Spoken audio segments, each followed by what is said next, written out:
To truly understand why Chinese history can be so confusing at times, there's no better example than to debunk the myth of Han Chinese.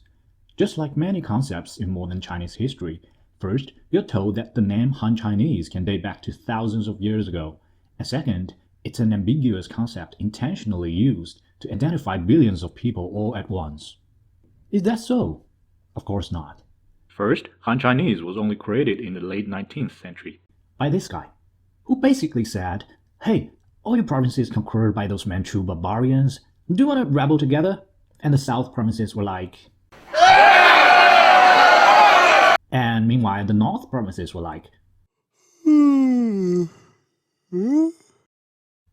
And then he added, do you mind if I borrow some very ancient concept to represent us all, although literally nobody ever thought of doing that since we're so diversified that we resemble more like nations in Europe rather than a single nation state, but who cares, they're gonna reinvent this concept anyway. And this time, the provinces, after successfully overthrew Manchu monarchy and gained their liberty within each province, were like, meh, pass. But if that's the whole story, what's the big deal? Okay, this concept is not that ancient, and it's used to represent very diversified groups of people who are different in language, culture, and ancestry. But so are Hispanic or Asian. So what? They're not wrong just because they overgeneralize people. So why you're only after Han Chinese? Well, Han Chinese is not just wrong. It's more. It's dangerous. In 1927, this guy said, hey, you know what? Since we're all Han Chinese, let's unify under my name and you sort of give up your autonomy because we're one family, right? Oh, also, I really need your tax money as well, but, you know, it's for the family. Therefore, under the name of Han Chinese, he destroyed the political freedom in many provinces. In 1949, a guy with this cute hair did it again, destroying all of these provinces, and based on what he destroyed, he later created the China you know.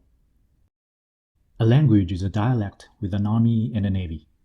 So now, you know why Chinese has so many different dialects nowadays. So, let me ask you instead, was the concept Aryan race wrong? If we just use it to categorize people, it's not more wrong than Caucasians or Indo-European. As we all know, it is wrong because somebody used it to do something more than categorizing. Nowadays, for the phrase Han Chinese, the nature of its ambiguity and overgeneralization is wielded by its master to replay the history again. Sometimes, when Han Chinese is the minority in a country, like in Southeast Asia or North America, the word is defined as a cultural concept, like an ethnic. In this way, the cultural propaganda can be broadcasted in the name of diversity.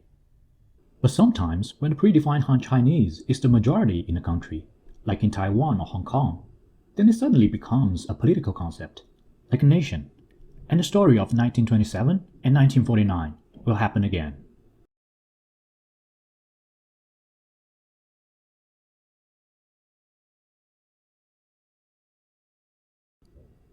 Look out, it's happening now.